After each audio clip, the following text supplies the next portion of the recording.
কয়েকদিন আগে আমি আমার ছোটো ভাইকে নিয়ে একটা ভিডিও বানাইছিলাম। তো আমার ভিডিওটার ভিতরে আমি শুধু এতটুকু বলছি, এটা আমাদের ঘরের ছোটো নবাব, তার মাথা সবসময় গরম হয়ে থাকে। আপনাদের ঘরে কি এরকম এক পিস আছে কি না? এই ভিডিওটার ভিতরে আমি খারাপ কি করছি সেটা আমি জানি না। তো একটা জিনিসে বুঝলাম যে অনলাইন জগৎটা হচ্ছে এরকম, এখানে যারা খারাপভাবে নিজেকে প্রদর্শন করে তারাই টিকে থাকতে পারবে, বাট যারা ভালো মানুষ আছে তারা থাকতে পারবে না।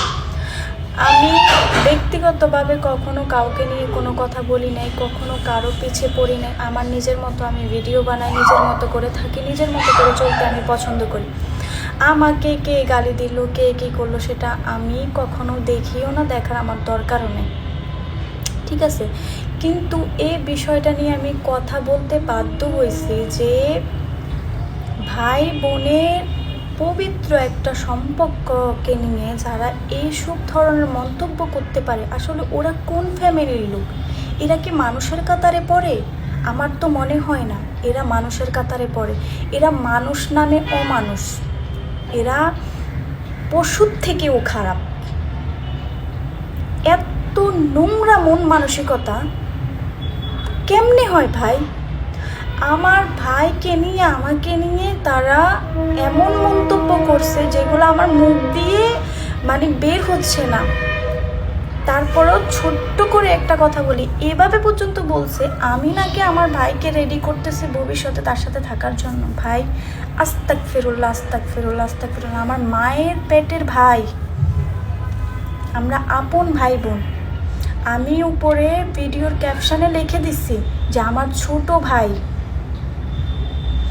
তারপরে কিভাবে এই ধরনের কমেন্ট করতে পারে? আল্লাহ তোদের বিচার করতো না?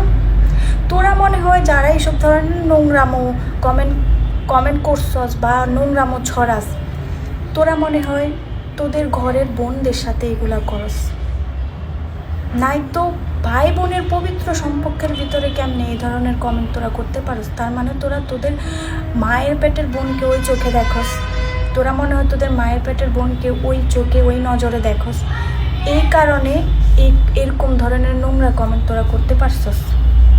কোনো সুস্থ মস্তিষ্কের মানুষ ভাই বোনকে নিয়ে অন্ততপক্ষে এইসব ধরনের কমেন্ট করতে পারবে না কখনো। আমার তো মনে হয় না। আমি চাইলেই এখন অনেক গালিগালাজ করতে পারতাম, অনেক কিছু বলতে পারতাম, কিন্তু তাহলে তোর ভিতরে আর আমার ভিতরে কী পার্থক্য থাকবে? কিছুই তো থাকবে না।